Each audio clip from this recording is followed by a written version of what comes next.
I will.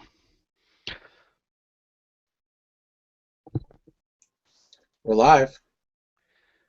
Yep, we are live. So this is Stone Guy 223. Appreciate everybody tuning in. So far, we got some links out, but started up kind of late. But we got gun websites with us. Maybe. I don't know where I am. Yeah, you're on the left, and then next to him is Edge 4006. What's going on, Phils? And then Mr. Cork 71. By process of elimination, I guess that must be next. Correct, sir.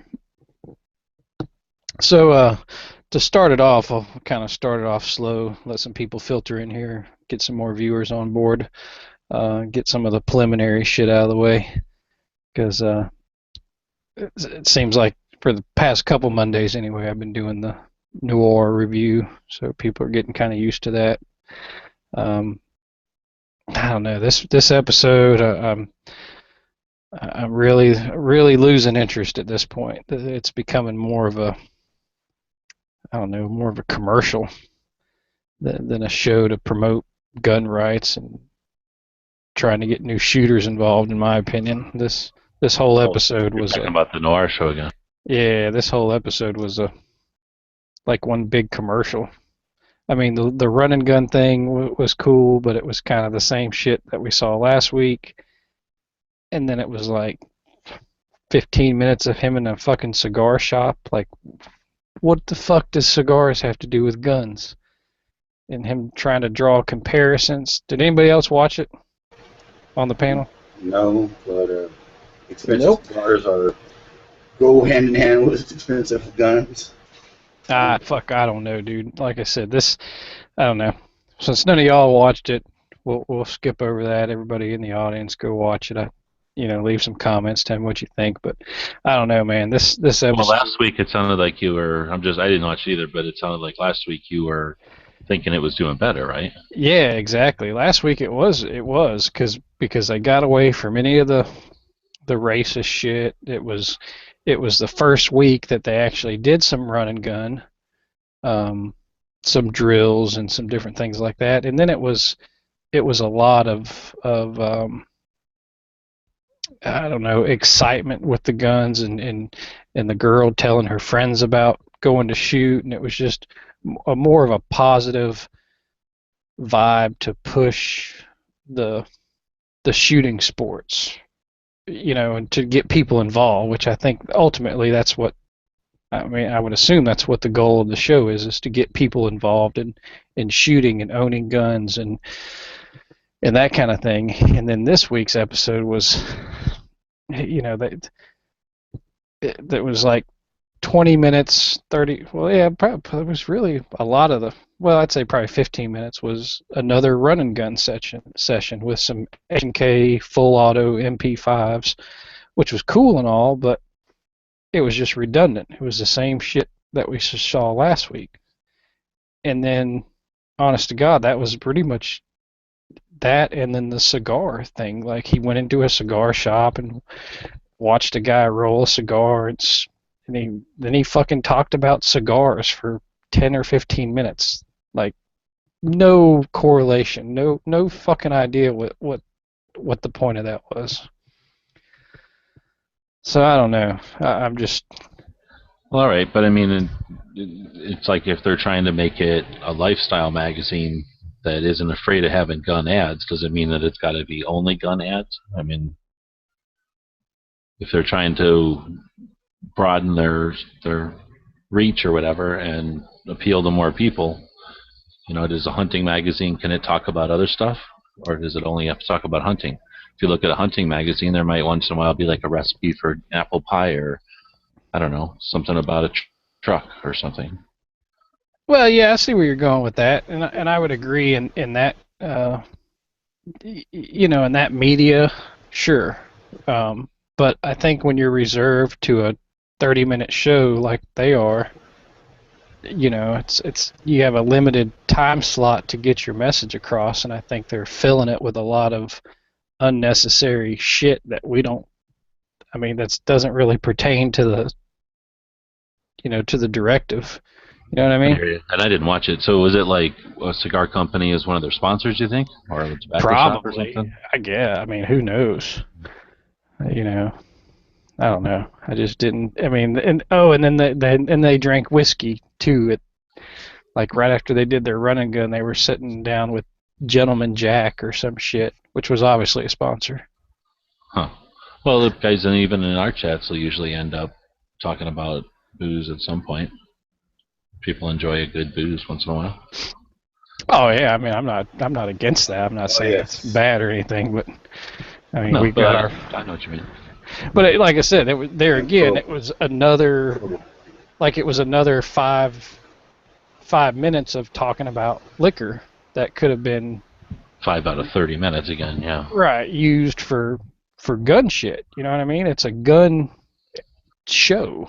You know what I'm saying? I don't know. Well, so that's discouraging. So you didn't like it, you kind of liked it better, but then now again you didn't like it again. Yeah, so I don't know. Still worth putting the time in, spending 30 minutes watching it, though, it sounds like. Oh yeah, I mean shit. I mean you can. I've wasted 30 minutes on worse things in my life. I'll watch anything that's kind of oriented at one point, the Top Shot and all that stuff that came out, some of the cool gun reality shows. Even though some of them were a little cheesy, but the one thing is with him, it's like they're trying to really push him on you and they're trying to sell him to you, or to the old and the new, very trendy kind of element there, and that's where I'm not feeling it with him. Whatever, just because we ain't trendy, but yeah, I'm not trendy and never feels comfortable with gun stuff, then that works. Gets him comfortable with gun stuff and get into conversation. Did Bob go visit you, G-Webs? That looks like his car right Bob wishes. He doesn't like Chevys. He likes Dodges. there. Yeah, so I don't know. That was kind of the general overview or take on the whole Noir show this week anyway. But I don't know. It just seems like they're all over the place. They haven't really hit on anything consistent. You know what I'm saying? Like even their little segments are, like they didn't do, which I'm not necessarily. I'm not mad that they didn't, but they didn't do any of his little music picks. They didn't do like the final shot shit, or you know what I'm saying, like like the structure they had established in the first couple shows. They've totally gone away from that, and so that's what makes me think that they're really doing this on the fly. Like I don't know if they're adjusting the episodes according to the to the comments or to the input of their viewing audience or what, but I get the feeling of like Alfonso Rivera, kind of like from the '80s when he's like trying to pitch something. It's like he's the one who's like communicating. That's the kind of feel I get from that dude when he's trying to sell it. Now, Edge totally threw me off my rails there. Fucking Edge, man. I had something to say. Edge cut me off and completely caught me off guard with that. God damn it, Edge. How did he get in here? Oh, this isn't my chat. I'm sorry. Anyway. So I don't know. Y'all go check it out. It's like I said, it's worth watching. Just, and now Warthog pointed out something I guess I didn't really look at. He says it's a culture thing. It's a culture of the finer things in life and enjoying them, trying to set the stage to make guns a part of that. And I guess if you want to get that deep with it, that could definitely be a possibility. But I don't know. I think that it's sponsored. Well, it's a disclosure at the front. Or at the beginning of the show, saying it's not necessarily the opinions of the NRA, but I think ultimately we all know it's funded by the NRA. It's a show meant to bring people on board. So I just think their time spent or the time they spend doing other things could be better spent, getting more information out there. Well, now that's just we my talked. opinion. In the past weeks, you've talked about it being it's not like they recorded 12 shows and then walked away and then are watching the 12 shows happen. It sounds like they're recording these things pretty much as the weeks go by. That's what I would think, man, because like I Well, said, so then I was going to say then, I mean, if that's the case, and I agree with you, it sounds like that.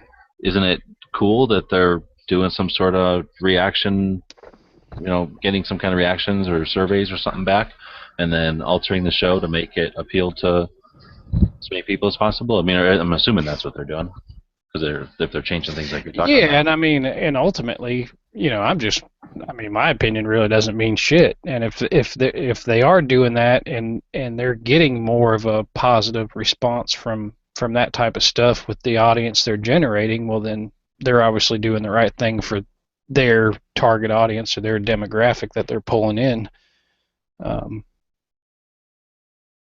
But to me, I don't know. Like I said, to me, they spend a lot of time on commercial type dialogue and segments that have nothing to do with firearms, that are purely like fucking like commercials merged into the to the material. You know what I'm saying? Like I hear you, but again, if it's a deal where they're going to go, all right, we got, I don't know, I'm sure everybody had to agree to some amount of shows to see if it's going to work or not, right? Whoever is either the NRA or the people acting in it or the people that are producing it or whatever, I'm sure they came together and said, let's do 10, 20, 25, I don't know, whatever the number is of web shows you do. And then if they are going to go with the idea of we're going to try it out like this, we'll get feedback. If it sucks, we'll change it. If it sucks, we'll change it, right? Well, then wouldn't you think they'd also throw a bunch of different ideas out there? Sit down with a whiteboard, come up with all kinds of things that a show should have, and then, the first week we're going to do this, the second week we're going to do this, and then we can judge feedback off of these different segments. Wouldn't you expect them to have a bunch of different stuff? So some of it's going to suck and some of it's going to be awesome, but they won't know. It's not like they can just roll the dice and know exactly what's going to be awesome and only put that in there. Yeah, I mean, I see what you're saying, but then again, it's kind of like these chats where we want to stay focused on a topic, and then they start branching out into what type of cheese you like, and you know how that irritates all of us. We're like, what the fuck? We're talking about AKs, and you're talking about cheese. So that's, I think, the disconnect for me with that show is yeah, that they could talk about revolvers, pistols, and full auto, and then see what people like out of that, not cigars and wine and radios. Right. Exactly. So I don't know. All right, so we're up to 70 something people now. Still nobody else on the panel. There's room. There's links out there. PM me if you want to link. Well, I was scared by the title. I don't have no idea what that's going to be about. Well, let's get into it right now because I'm pretty fucking irritated with these people. Obviously in the midst of the shootings that we've had in Canada and in the States. Of course, we all know about the Nevada shooting with the two officers that were murdered, and then we had a shooter down here in Georgia that was went into a court, drove up to the courthouse and was throwing handmade smoke grenades, and yeah, he was prepared to take a lot of people out. Thankfully, the officers intervened and took him out. So CC's gives free pizza to police officers with free food. So you know that. What the fuck? What? What did you say? Cops eat free at CC's. Oh, okay. Well, so anyway, I mean, obviously it's a touchy subject with me personally, but there's been all sorts of people on the internet saying how they think this is government propaganda, that it didn't happen, false flag, all this bullshit, and I'm fucking sick of it. I'm sick of these idiots that I mean, I just don't understand how someone could fathom that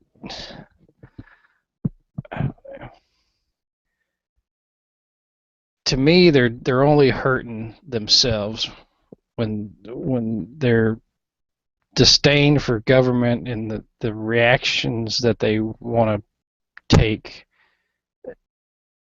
I mean, see, let me preface this. I'm not all for government. I think government's way overreaching. I think government's, you know, we need some government, but we don't need as much government as we have. I would agree to that. I definitely acknowledge that in a lot of aspects of our life, government is overreaching and needs to stay out. But these people that are wanting to start some kind of fucking revolution against the government, against law enforcement, that's, to me, it's a losing battle. It's a situation that's just going to perpetuate more violence between the citizens and law enforcement, and it's going to put law enforcement on a heightened state of awareness. It's going to make for a lot of situations that could, especially in those areas like Nevada right now. I mean, I can only imagine the type of response that those officers are going to take to a situation, maybe 5 times higher, now than previous, if that threats truly exist out there. Does that make sense? I understand the frustration for sure. This isn't the first time this kind of thing's happened. It was about 10 years ago, something in Jersey or out east, where there's like a burger place, and there's like, well, they knew all the cops ate there, and some crazy asses went in there, and they took out 4 of them and injured a bunch more. It was a ways back, but just yeah. they had a reckoning with them, and he wanted to get it out. Well, let me just, I mean, I know obviously this isn't the first time that an officer's been killed, and, but I think, and maybe it's just me because I've paid more attention to the social media aspect of it more so than I have ever before, is to see the type of response that some people have is pretty disturbing to me. Yeah, I saw some videos today. I saw one from a person that said that. Yeah, I don't want to name. Yeah, I'm not going to name any names because I mean that's not what this is about. Sure. But they said it didn't pass this, the salt smoke, the smell test or whatever. It just stinks, and I was like, I don't know, man, because it's happened before, and it's probably going to happen again. Luckily, it's just that most people have respect, or at least even if they don't care for them, they have respect for authorities and the law, and they usually don't want to mess with them or tangle with them. Well, that's leave that alone. That's the thing. I mean, no one's discounting the fact that there's shitty cops out there, that there's cops that really shouldn't be cops, that there's horrible law enforcement officers that do atrocious things to citizens. Isn't it about time that we had robots do this job? Because then the robots would be fair and impartial all the time. Well, I mean, I don't see it downside, personally. I just don't. I mean, obviously, in a perfect world, yeah, because then you wouldn't. I mean, then you wouldn't have that element of. You feel the same spitting on a robot. Oh my God, Stone Guy is pro Skynet. Oh my God, Stone Guy just said he's pro Skynet. No, I wouldn't feel the same. When you spit in the cop's face, you want to spit in the cop's face. You don't want to spit on the robot. I think autonomous robots would be awesome. Yeah, then they wouldn't have anything to bitch about. Fucking, it's, but then again, they'd be pissed when you do take that human element out of it, and you got officers that cut people breaks and cut people slack and use their better judgment and understand the situation and let people go. If you had, hypothetically speaking, autonomous robots that were just programmed to follow the letter of the law, then you'd have these fuckers all pissed off that it was just a minor infraction and that robot, fucking arrested me. Well, he was programmed for the letter of the law, so I don't know. that's a little off topic, but Haven't you seen Elysium, dude? When that freaking robot cracks what's his name's arm, Matt Damon's arm, because he's getting out of line with him. That's yeah. bad. But I don't know. To me, anybody that's go to that fucking officer's family and tell them it didn't happen. Go to that concealed carrier's family and say, "Oh, this is a government conspiracy." That's what pisses me off. That's what I can't understand about these people that yell false flag and that shit wasn't real. It's orchestrated by the city to draw comparisons or to draw correlations between these people and other situations that happen. No. These people are obviously disturbed.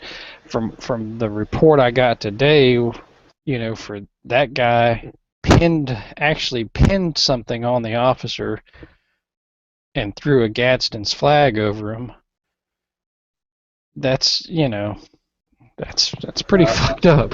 They're pinning swastikas and yeah, he pinned a swastika on him and threw the Gadsden flag over him. Yeah, laid a "Don't Tread on Me" flag over him. The one thing I was reading about today was that concealed carrier guy who tried to intervene and tried to take care of it, and unfortunately he was gunned down by the wife or whatever, the other person. Yeah. And I don't even did we ever find out if he actually got a shot off? According to the statement today I saw when I was reading it about a couple hours ago, I think he drew his gun, but he didn't get a round off. Yeah, that's kind of the impression I got from the details and the statements that I could decipher was he pulled his gun and didn't fire, and she was able to pull her gun and shoot. So I mean, obviously, it's all going to be speculation, but no. Here's the official report. He was shot from behind by her. So he did not realize that she was with the shooter. There was only one. He was shot in the side. It said through the ribs. He was shot in the back and the ribs. Yeah, she was pushing a cart, so you do not think he was with her. I guess would be my guess. Yeah, so I don't know.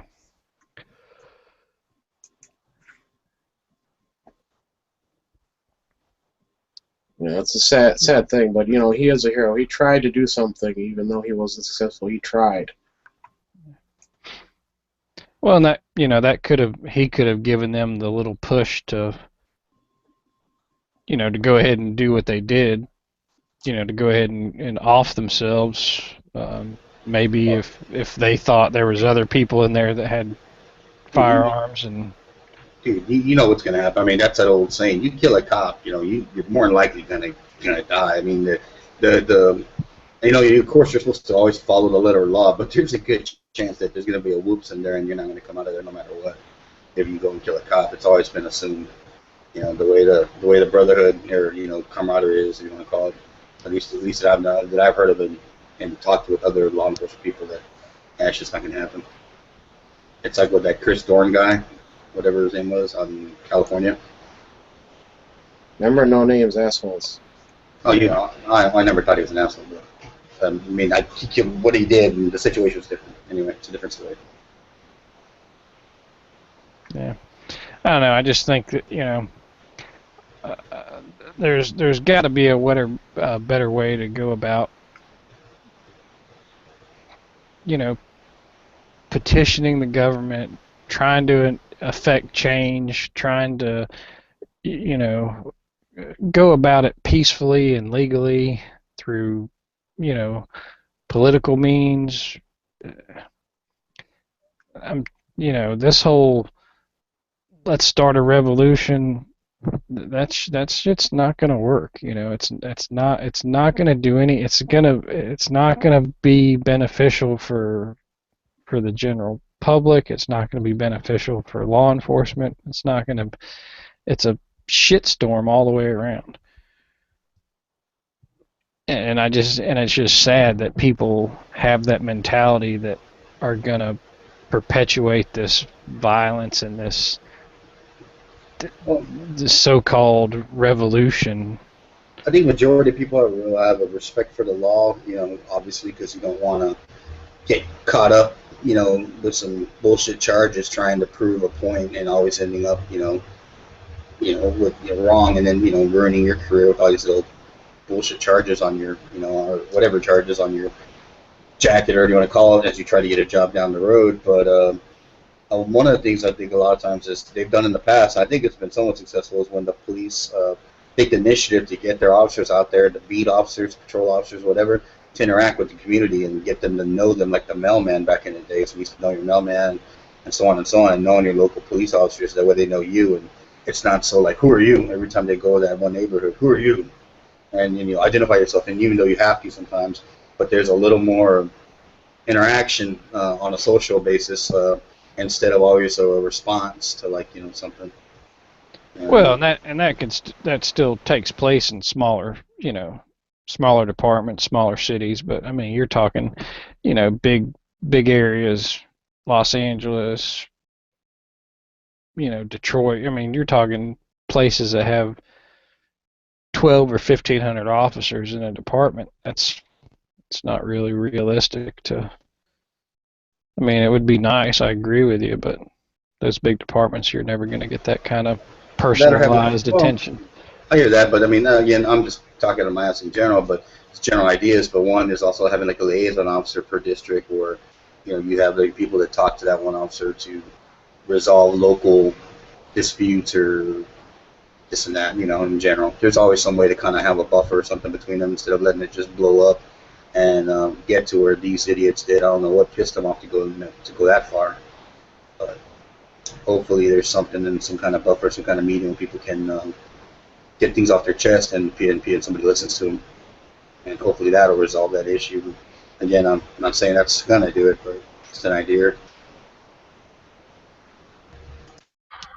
Making it sound like they could put out a liaison officer, whatever you want to call it. They just don't feel like it. But I agree with Stone Guy. You can definitely have that if you have enough money going to your police so that you can have beat cops where they're walking around the same place every day, getting to know the people, and the people know them, and they are the perfect liaison between the department, and as a whole, and then the people that are in a certain area.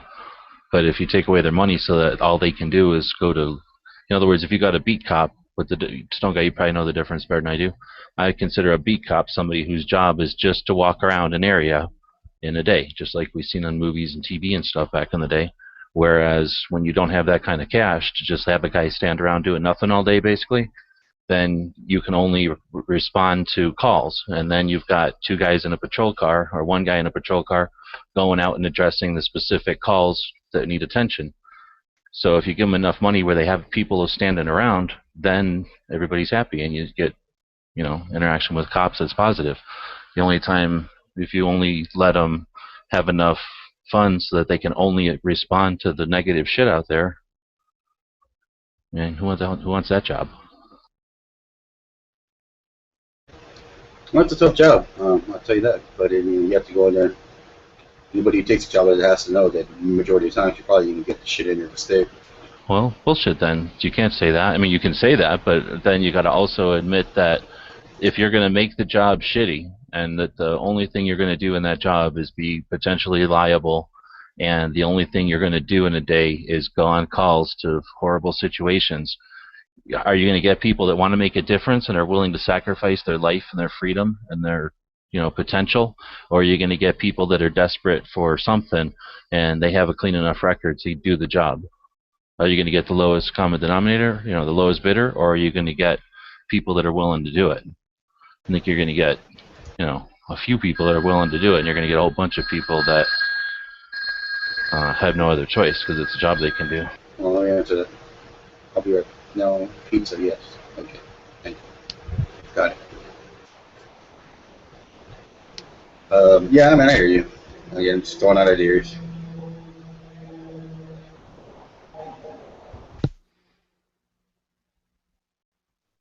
So what do you think about this whole? Another thing I read today was them trying to see if they were part of the the movement at the Bundy Ranch. I think that's a Well, little outrageous. I mean, I well, don't see why according they're trying to to draw a connection there. according to an official from the Bundy Ranch, a spokesman from the Bundy Ranch, should say that the shooter was kicked off the compound, and they're being there because they found out he was a felon. Who said that? An official from the Bundy Ranch. So not a law enforcement. It was someone, a representative from the Bundy Ranch. Yeah, somebody from the Bundy Ranch had said that. I would have to pull up see if I can find the article again where it was in. One of the major news outlets. Well, he must have spilled the beans to them that he was a felon because I don't think they had the means to find out. Right.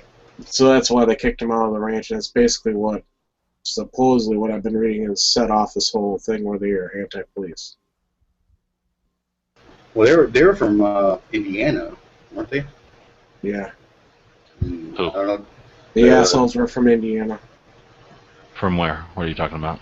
Lafayette, Indiana.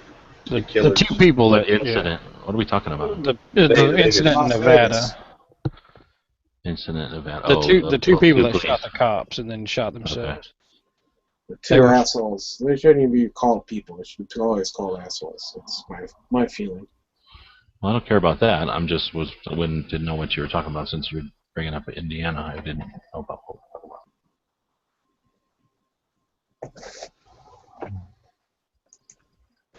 All right, so where's the one with the guy that did something or whatever? Which one was that? That was The Las Seattle Vegas. one or the Las Vegas? Las Vegas. Well, they both had people intervene, just one survived, one didn't.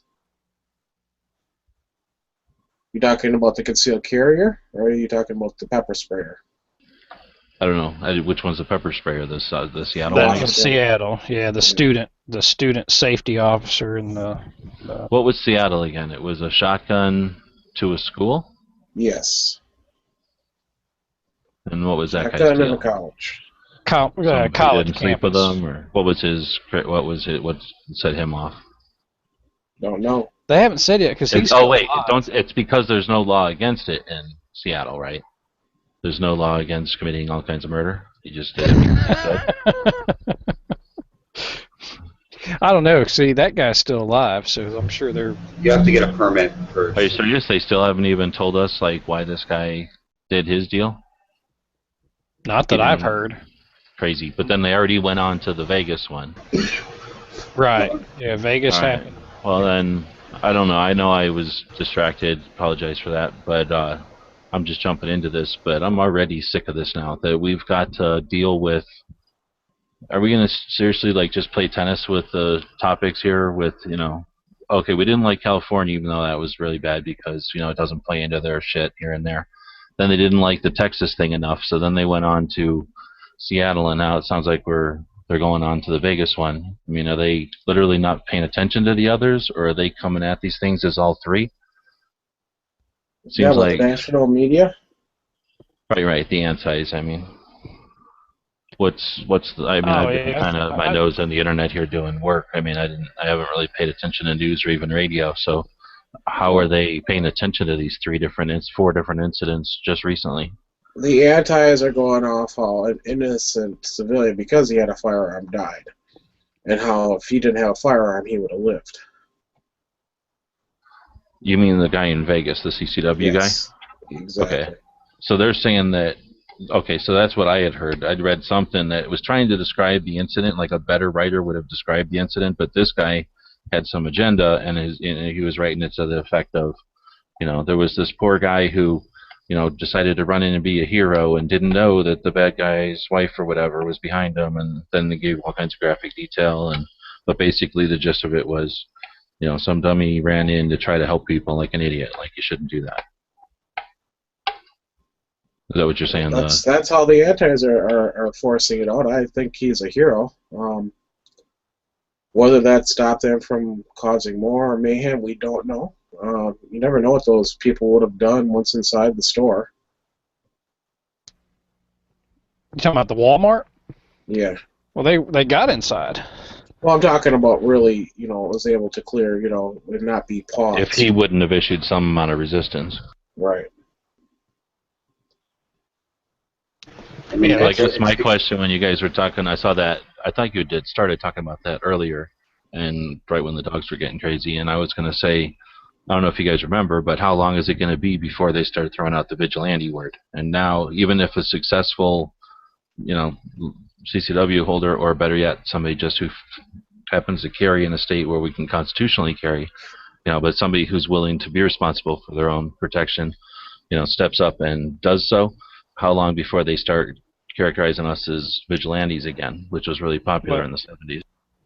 Well, I don't know. That's a good question because honestly, I think, if a concealed carrier was to intervene and put down someone that had either been on a shooting spree or in the process of a shooting spree, do you really think that they could demonize that? I mean, They will. Of course they can. They'll say that he strapped on a gun every morning because he had God complex and he needed the power that the surge of adrenaline gave his small penis, and then he would walk around with specialized hunting bullets waiting to kill someone legally. He was waiting for a situation where the law allowed him to kill a man. And that's what they did. I mean, that's how they spin it when the laws are, when there's a situation where they can't say that a felon did something illegally, then they'll suggest that the person is out hunting humans. We've heard that already. Well, yeah, I can't imagine that. I will say that Really? Look at the 70s. I mean, I can go back and look at a bunch of them.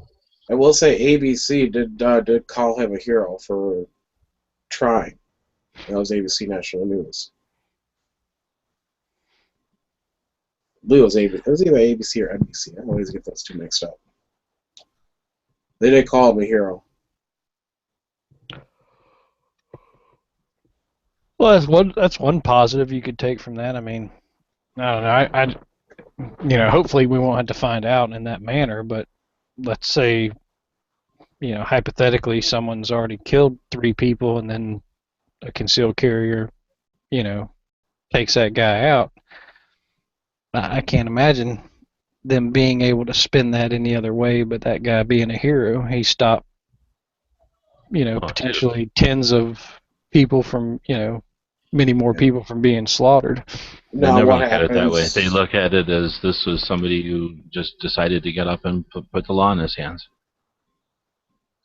They don't look at it like this guy had, when they want to, they look at it like this guy had 30 rounds of ammo on, or 400 rounds of ammo in his possession, right, in a bag next to him.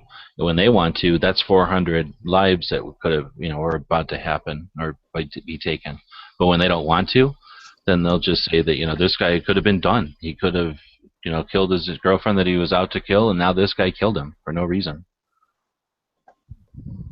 He was no longer a threat, but because this guy was legally able to, he went out and killed them, cold blood. Took the law in his hands, judge, jury, and executioner. I want to hope better that our media wouldn't do that, but I just don't have that ability because I think it's too far-fetched. I believe that once they saw that somebody was potentially willing to draw on them, that the reality sunk in, that their doom was here, and that's what maybe tipped them over to check out.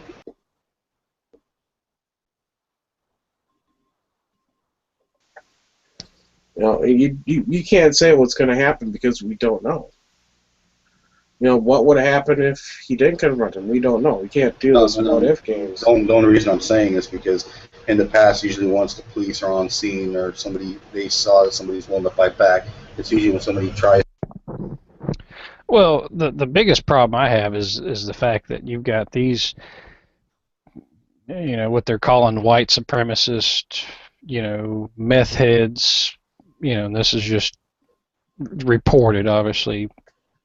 I don't know. They may have actually had convictions of that in the past. Who knows? But this is what's being reported, is that they were whites. I'll mute you, Dana. White supremacist meth heads that had some kind of agenda. So, they obviously had a goal in mind, And I think it's sad that they've become martyrs in a sense, representative of a group of people that are classified as anti-government.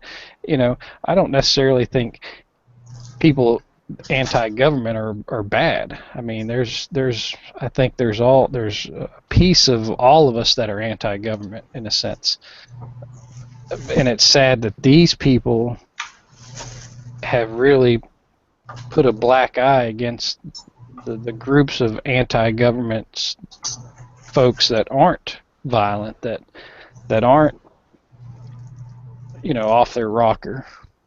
But that's never going to be reported. Not by social media, not by mainstream media. Now, because of this situation, anybody that's anti-government is going to be lumped in to what these two people did, and I think that's a bigger issue.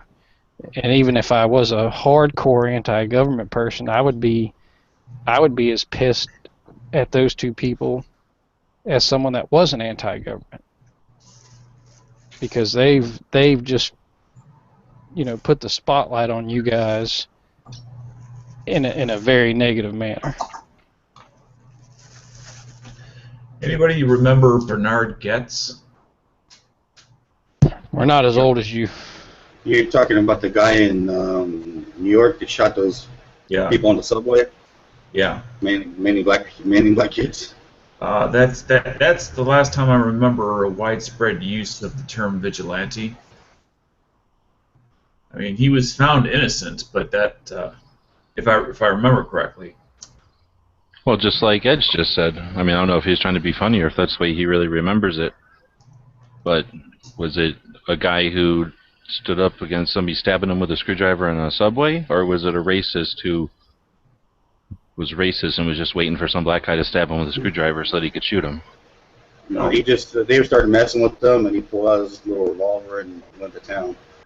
Yeah, messing with him, stabbing him many times with a screwdriver. Or maybe I'm misremembering it, but if I remember it, he got stabbed a bunch of times with a screwdriver and then defended himself, and because in New York it's not legal to defend yourself, it was a big deal. Right, that's correct, if I remember correctly, G-Webs. Did he have a screwdriver? Okay, I remember. Well, maybe it's more polite to just die when somebody stabs you a bunch of times with a screwdriver. Maybe you should have just given them the money when you were demanded, but I like to think when you're responsible for yourself, you're allowed to stand up and say, no, you can't have my money, and sure. I'm not going to be I'm not going to be stabbed with a screwdriver a bunch of times. Let me just read two sentences here. Bernard Getz is a New York man known for shooting 4 young black men when they allegedly tried to mug him in New York City subway train in Manhattan, December 22nd, 1984. He fired 5 shots, seriously wounding all 4. 9 days later, he surrendered to police and was eventually charged with attempted murder, assault, reckless endangerment, and several offenses. The jury found him not guilty of all charges except for one, for carrying an unlicensed firearm. I mean, I could continue reading, but that's basically okay, it. So maybe he got threatened a bunch of times with a screwdriver, not stabbed a bunch of times with a screwdriver. Correct. Yeah, I remember a screwdriver involved. Okay, because I remember the story vaguely. The name sticks out because it's always recited. It was disparity of force and the ability to carry it out with a tool, meaning a screwdriver. You got 4 guys that are younger than you, and one of them has a deadly weapon. Right, and then it was national because the media would refuse to acknowledge that that's, like Dan just said, a disparity of force. Just because they're not all armed doesn't mean when they're all concentrating on killing you that they can't do that. Yeah. I mean, even if they didn't have the screwdriver, they could have killed him. I mean, there's 4 guys. There's only one of you. Just bang your head enough times off the post, and you'll be dead.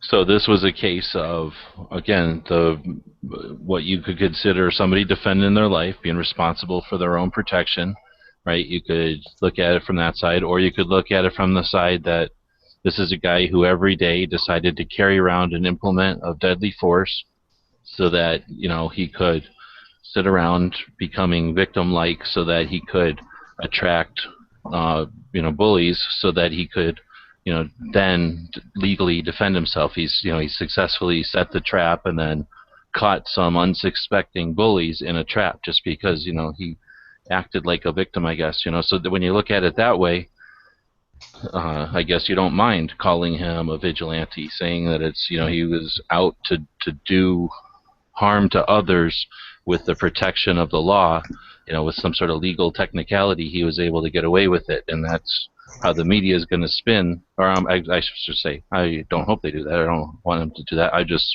was asking, at what point is it going to be? Are they going to? They're already talking. We had this in the last 3. We see examples that they're willing to defy their own definition of a mass shooting in order to bring shootings to the national attention, so that they can create the perception that there's a lot of shootings, right? So now how long is it going to be before they find one where there's a justifiable use of lethal force when someone defends themselves, and then when they have no other option, they'll resort to calling that person who defended themselves a vigilante for, having the gall to want to wake up every morning and strap on that, penis device so that they can walk around like little gods with the power of everyone else's life in their hands, waiting for that perfect moment in their minds where the law protects them and they get to shoot another human.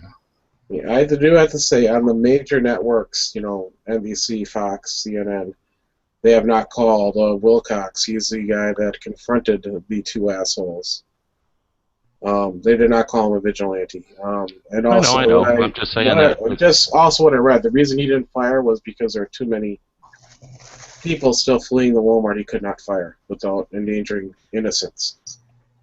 I guess I'm not suggesting they did. I'm just saying, it seems like we always are going to, observe what the media is doing about what happens. When I'm just trying to throw something else out there. Maybe we can look at it a different way or come at it a different way. Yeah, well, what happened if, who was still on the air, not fired from CNN, what he would be doing in the situation. He'd be doing exactly what you just said. Probably. Is there anything we can do to set ourselves up so that when they try that, maybe we can divert it from even happening, or leave Larry King alone?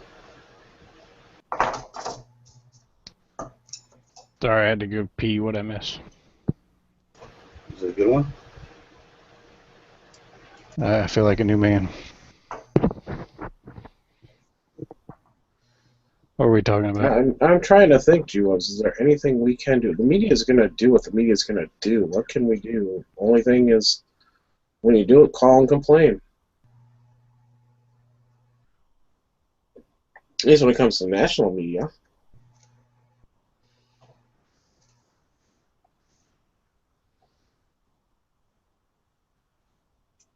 I don't see any fix. The anti-gun people are always going to have their agenda.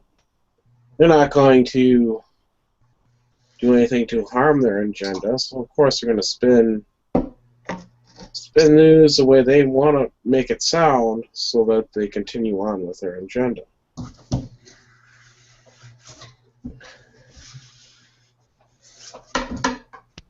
I suppose, the one thing that we have, going for us is, again, in a good shooting, not a bad shooting, we have, now that we have, cameras literally everywhere, that we have, undeniable evidence as to what happened, for the better or for the worse. So there's no denying that it was either a bad shoot or it was a good shoot. That's a good point, because you can't go in any major city. I mean, you would be shocked to know how many cameras, not just private businesses, but cameras put up by the city. Tens of thousands might be an understatement. Well, yeah, especially. Well, but that's a double-edged sword too, because at least we've seen dramas. Maybe they're fictitious at this point, but probably based on something where just because a camera sees it doesn't mean, with the two-dimensional camera, especially those fisheye lenses, they might not see somebody that needs to be seen in order to just back up somebody's view of events or perspective on it. Oh, absolutely. It's.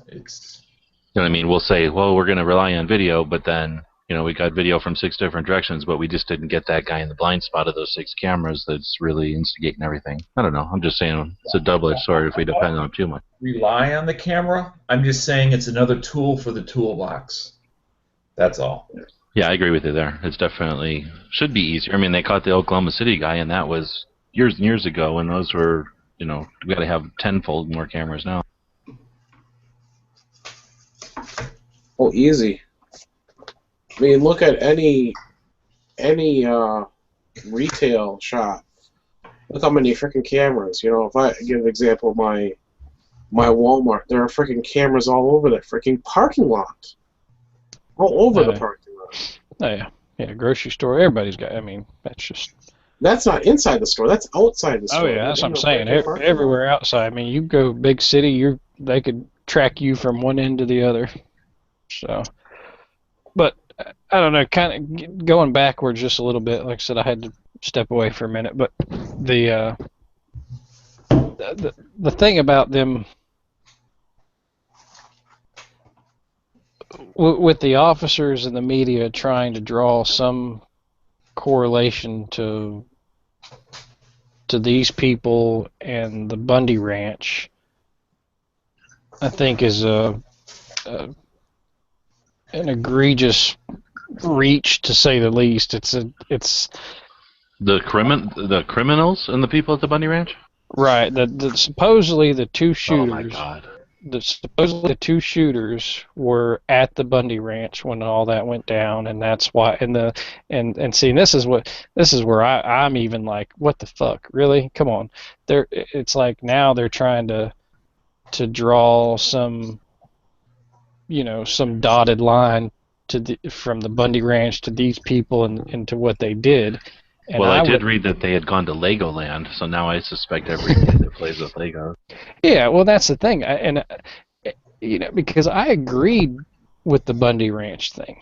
I mean, good, bad, or indifferent, whatever this Cliven Bundy did, that's a separate issue. What the response from the BLM was outrageous. It was overreaching. It was way more than it needed to be, and so in that aspect, I totally agree with the people that came to his defense and to stand up for what's right. Well, I want to go back to the asshole shooters here real quick, because you brought this up, drawing connections where there is none.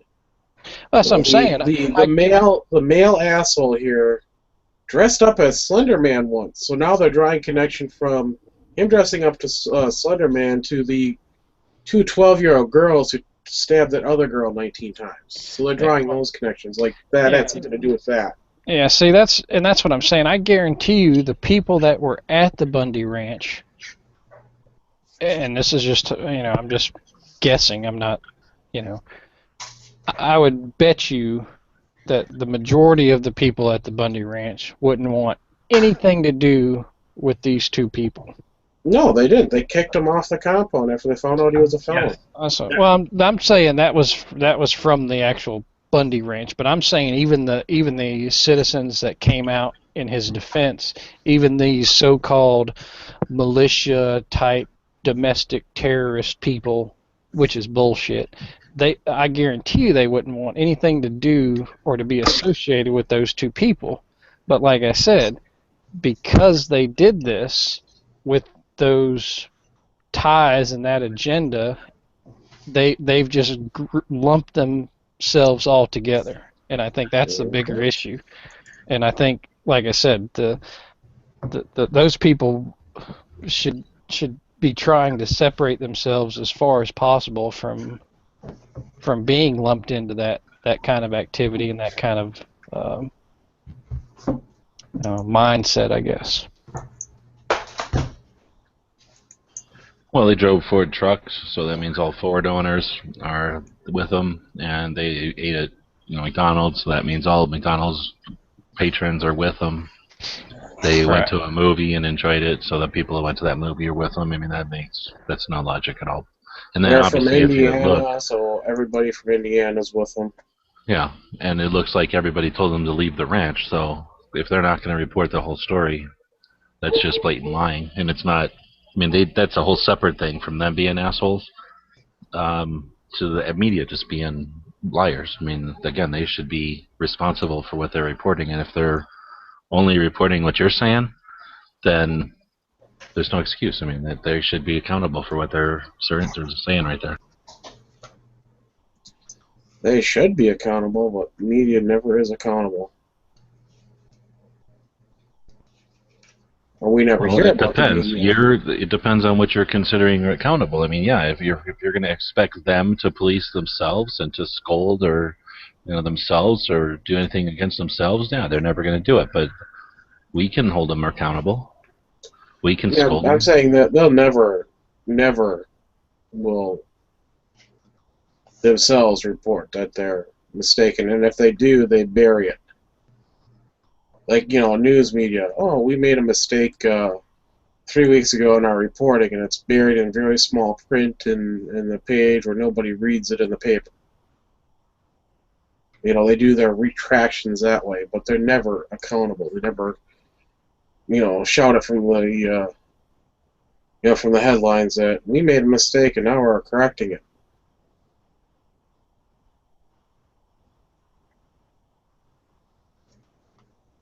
And even other news agencies, against them will be hard pressed to, say that unless you're Fox. Is one of the other, unless you're Fox, they'll pounce on Fox, or it's the other way around.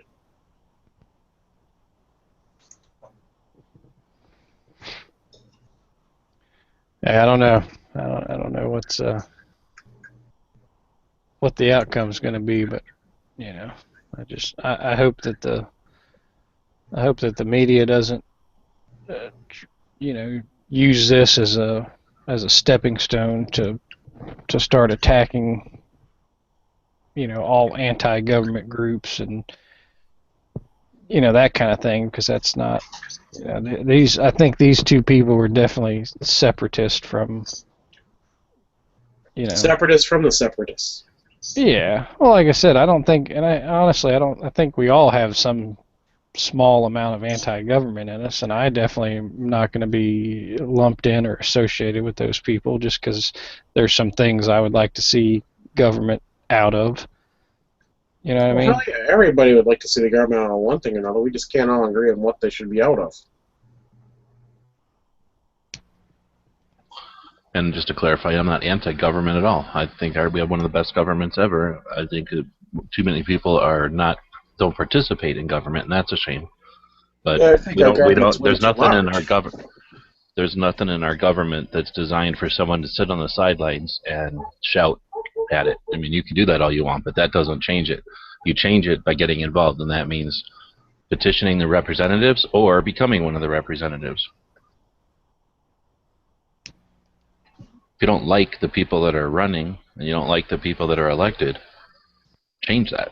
Be the people that are elected. That's why I vote. Well, exactly, and that's why I said earlier we need to go about this legally, in a either through the political actions or something of that manner. What you just described there, G-Webs. Or going back to the previous, we can just get robot police and then just all submit to their will. Be a lot safer. Civil society. Until somebody programs those police to be little robot killers. Really can't foresee that happening, so I think we're okay.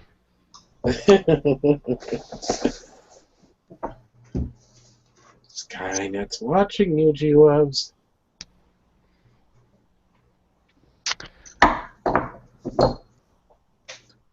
Hey, Dano, you having fun playing bowling or something? Sorry about that. I'm actually taking apart a rifle, and the bolt just fell out. Nice. I will mute myself. Sorry.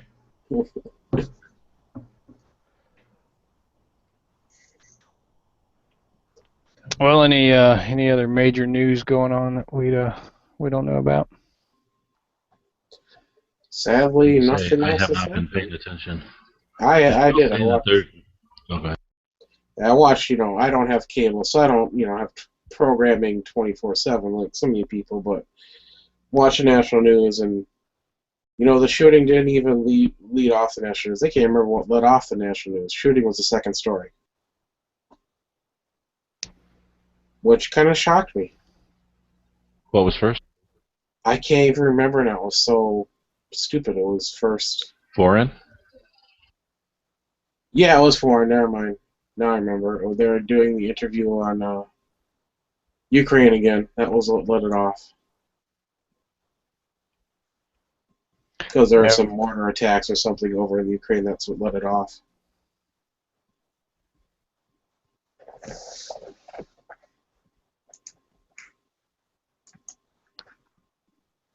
It makes me wonder, where the news priorities are, foreign affairs or internal. And definitely today it was foreign affairs.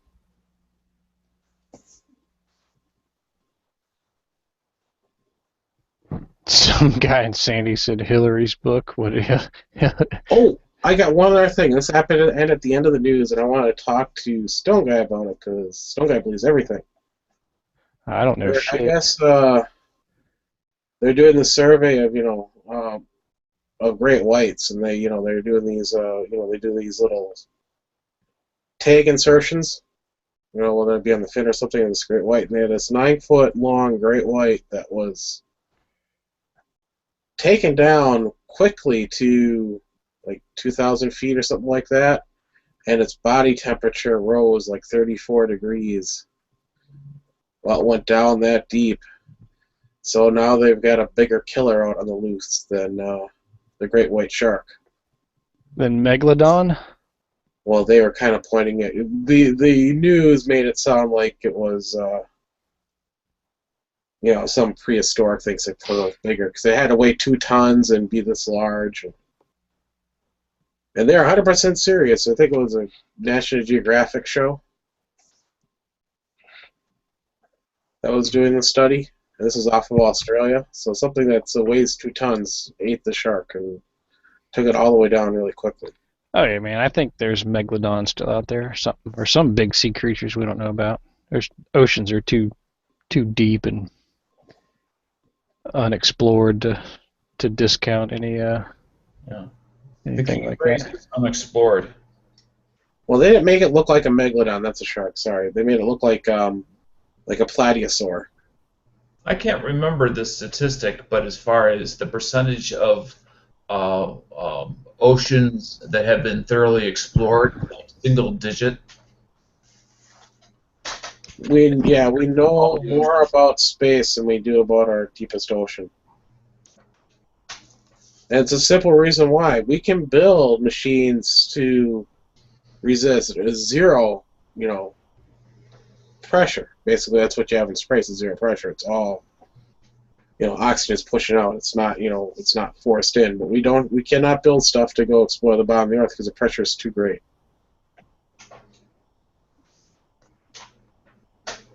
So when you're in zero gravity. Well, no, this is going to be way off. But now, Dan, since we were talking about submarines and all the other night, what's the? How deep can a submarine dive to? I'm sorry, I can't hear you, and I don't anticipate hearing you in the future. Is that classified information? Yes, it is. Well, can you confirm or deny that Cork doesn't know what he's talking about then?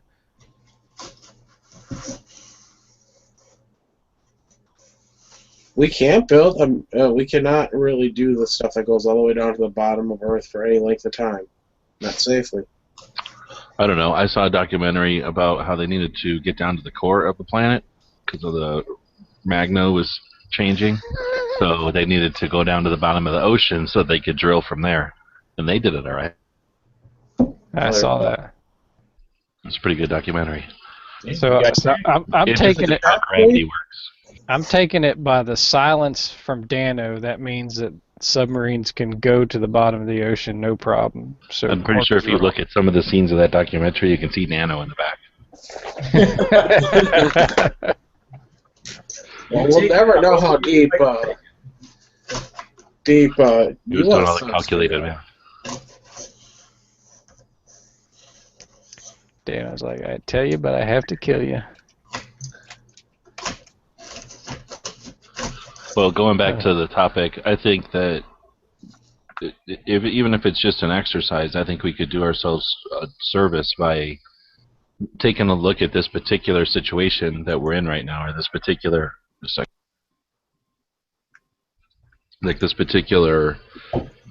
phenomenon we're in, where we had such a rash of these things that the media. Well, I have to say, I'm assuming that they're going to just try to let these go. They're not going to jump on them.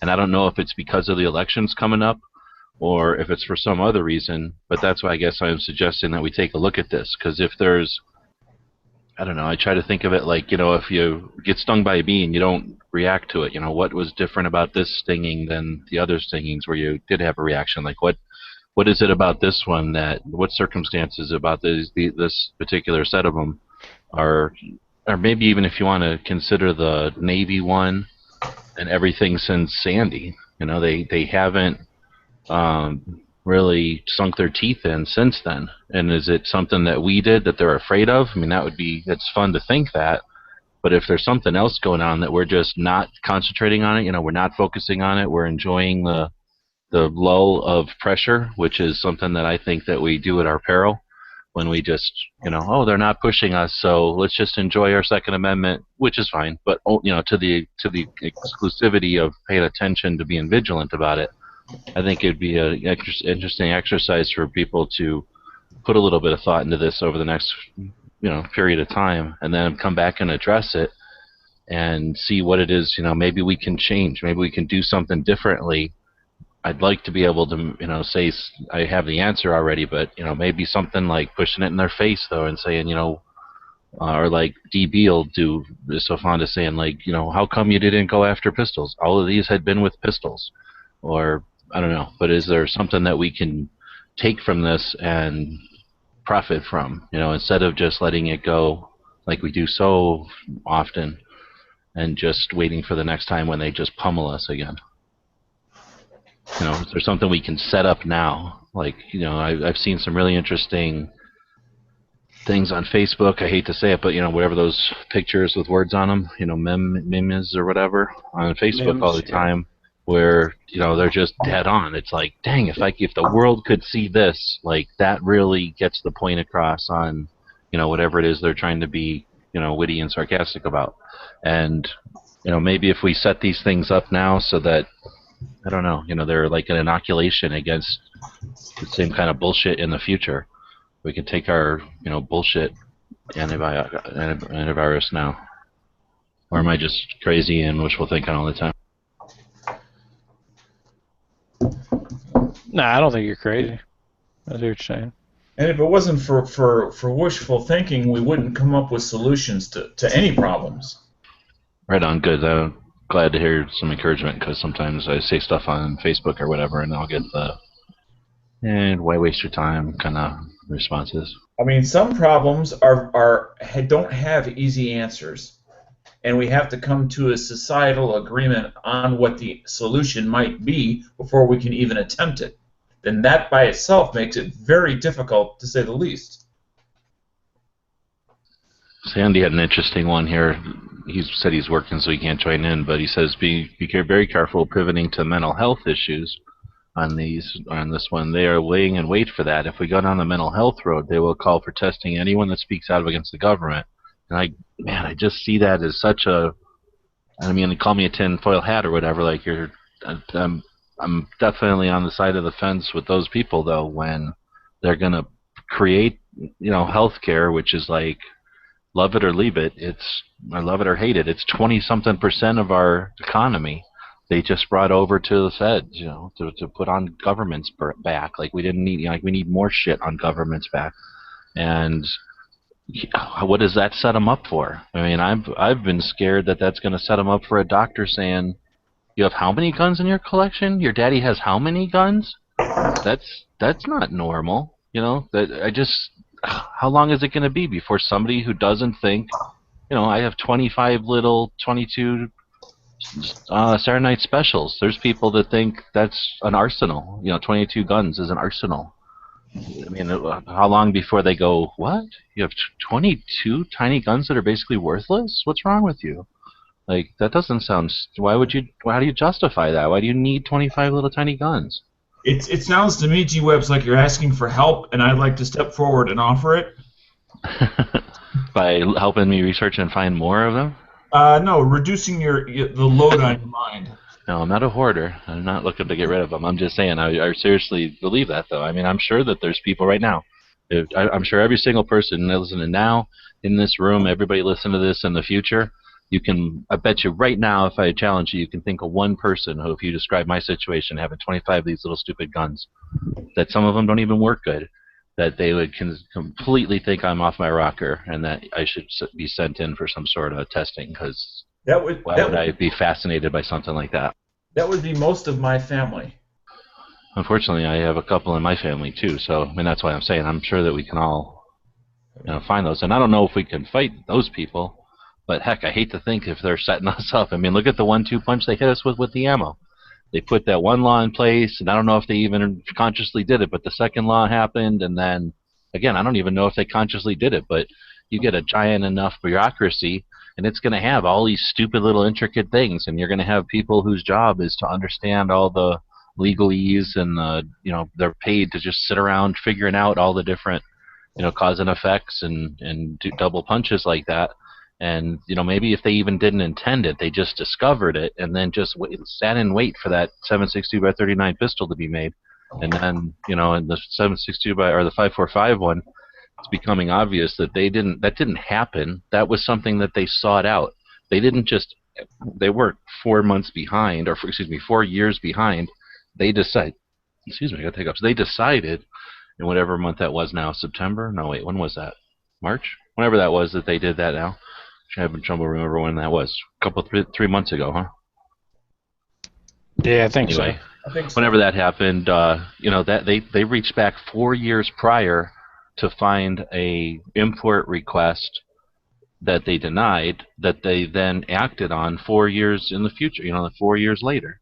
So that was something that they decided it's time to poke us and to either take a nibble or poke us for whatever reason. Maybe there was something going on in Benghazi and he didn't want us to think about that, or maybe there was something else going on somewhere that we weren't supposed to be worried about.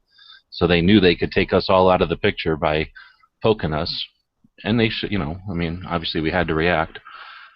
But anyway, again, I don't know if I'm paranoid or what, but I just hate to think that they're setting another one of these up. I also believe that somewhere there's a folder that has a series of things in it that when the president says, I need to please a contributor, I need to look, I have something bad going on, I need to counteract this negative stuff, I need to look good temporarily. It doesn't need to be real. It just needs to sound like it's real. Yeah. Get me that folder. And inside that folder, the first thing is more gun control. I mean, because if we weren't the ones to fly off the handle, if we weren't, calculated response to them, which I have to believe we are. If we weren't a button that they know they could push, then they would just move on, and it would be abortion people, or it would be healthcare people, or it would be welfare people. There's always a button they can push somewhere. It's just that I think we're a very dependable one, and the downside of it is that we yell and scream and we buy a bunch of stuff, and we burst we boost the economy a little bit, depending on how hard they push us and how much we react. But yeah, I don't see us, the way we've been reacting, I don't see us being a real threat as much as I think they're punking us already at this point. Yeah, it appeases the vast majority and pisses off what they perceive as a very small minority. And one they can depend on to be nonviolent, polite, and like I say, we express our frustration with buying because we know that it helps the economy, and we well, obviously we don't have to explain why, but we buy a bunch of guns whenever they do it. Yep. And it's a win-win. It helps the economy a little, and it appeases the crowd that keeps them in control.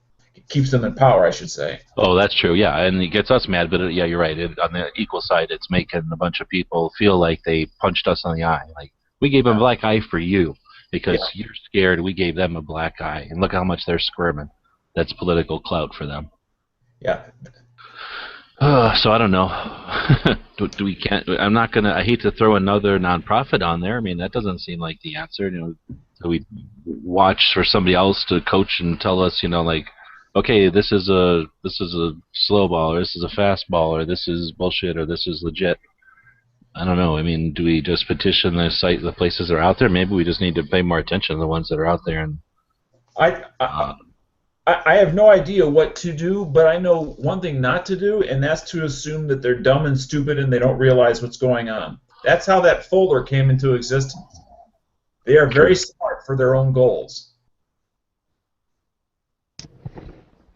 And even if the ones that we know are stupid or just, wishy-washy or spineless or whatever, they know that they can go to the people that are knowledgeable and determined and get what they need from them anytime they need it. So even if, like, the Feinstein herself doesn't really get up every day and worry about guns, she knows she can just make one phone call on her cell phone and have 6 or 8 people, that are willing to do whatever she wants.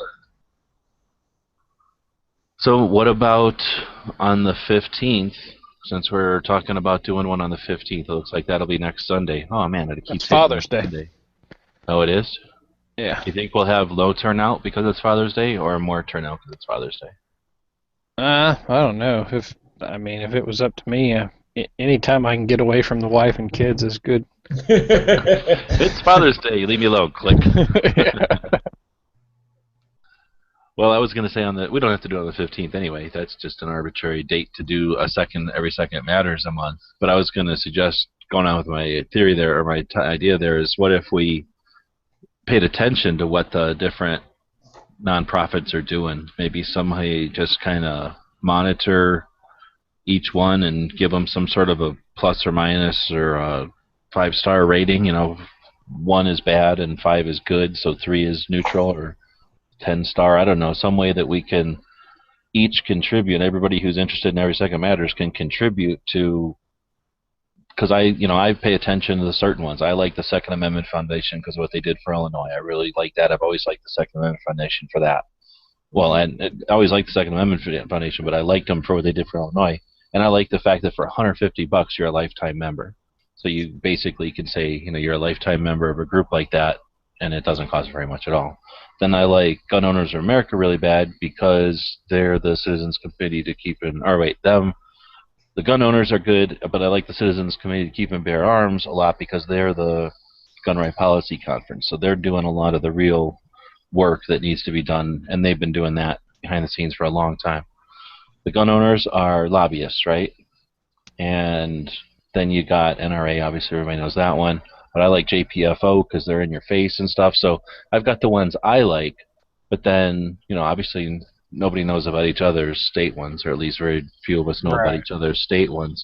But then, like that new one that Mac is involved with, if they're doing something that's different and worth concentrating on, like Armed Citizens United? I think that's what they called it. But that one's, very recent. It's like 2009, and then they kind of redid or maybe it was 2012, and they did kind of a facelift in 2014 or 13. So that one's fairly new. And I don't want to disregard ones that are new just because they're new, because, like I say, heck, they're, if they're doing something better, I think their claim to fame was that they were better on social media or something, or they understood social media better. And heck, if they can do that, if that's the case, then I'm more power to them. But on the other hand, and I don't want to point, I'm just going to pick them because that's the one we're talking about. But if they suck and they're just a bunch of whitewash, then, maybe Every Second Matters can help by whatever. How many of us do you think there probably are? I mean, I guess it's hard to say, but I'd say there's a good maybe 30 to 80 people that give a damn about Every Second Matters, to the point where they might, if we put up a poll, for example, on the gun channels, they might go in and monitor how these groups are doing. I don't know. But anyway, so I was thinking that might be something that we can do just so that if someone's going to spend some of their lifetime, their life, the time they have in their life to paying attention to gun issues, if we can help narrow down the ones that are doing the stuff they're interested in, not necessarily who's good or bad, but if you're interested in lobbying, then this is the place for you. If you're interested in, NFA stuff, this is the one for you. If you're interested in, I don't know, military angle, this one's for you. Maybe something like that. Yeah, that's Yeah. cool. I mean, we've kind of talked about concentrating on one or two each month. I guess it would be sort of the same thing. But, I'm trying to figure out what we can do as a group that's going to add to the collective without necessarily, wasting our time trying to do something somebody else has already done. And I don't think there's any reason to pass a hat for anything. That doesn't. I think our efforts are worth more than anything we can throw into a hat and then give it to some group or something. No, I agree with that. I think that's just like, kind of give a little more diverse options for people to choose from. Yep. Maybe we can just set up a comments thing on every Second Matters, put up a page for each major group, and then just let people put in their comments about them. Unless it gets abused, that might be a way to, again, record comments. I wonder if we can put a poll up. We must be able to put a poll up over there. Give them a 1 out of 5 stars for what they've done for you, and if you think your money's going to good use, how often they bug you for more money. Oh, geez, NRA is going to get negative on that one.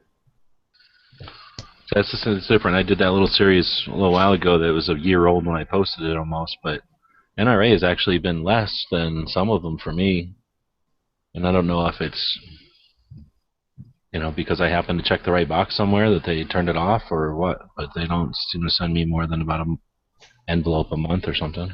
I get an email at least twice a week asking for money on different things, and then I get twice a month I get something in the mail. Have you ever given them money? Maybe that's something to do. They're asking for money, yeah. I mean, have you ever given them money, though? Maybe if you give them money, they ask for more, because I give them whatever I need to give them, and that's it. I don't give them any more money. If you donate regularly, then you definitely get put on a expedited mailing list, I guess, or The first 4 to 6 months that I joined the NRA, I'll say I got X amount. And then after 6 months, I just went ahead and wrote a check directly to them. And I won't say that it doubled, but it significantly increased the amount of requests that I got. Mm-hmm. Well, I'm gonna shut this one down. Let's go over to the lobby and continue Okay. this. Right. I think Works for me. yeah, I mean we There's no lobby, but okay.